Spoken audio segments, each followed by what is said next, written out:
प्यारा सा अवधि नाच गीत सुनाने जा रहे हैं। आप लोग सुनिएगा, अपना प्यार दुलार आशीर्वाद दीजिएगा। देवर और भौजाई का नोक-झोंक गीत है कि देवर बबुआ लाल टोपी लगावई, देवर बबुआ लाल टोपी लगावई, देवर बबुआ लाल टोपी लगावई।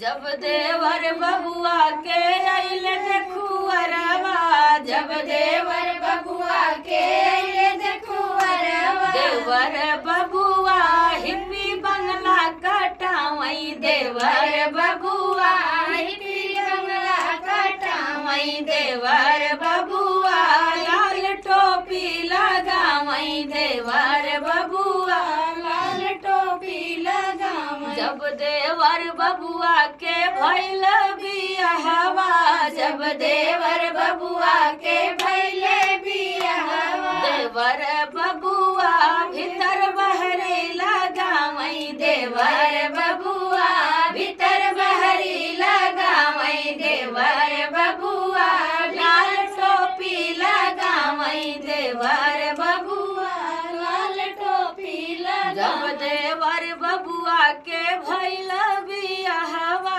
जब देवर बबुआ के भइल बेटहुआ, जब देवर बबुआ के भइल बेटहुआ, भइल बेटहुआ हो भइल बेटहुआ, देवर बबुआ हीरा मोती लुटावई, देवर बबुआ हीरा मोती लुटावई, देवर बबुआ लाल टोपी लगावई, देवर बबुआ लाल टोपी लगावई।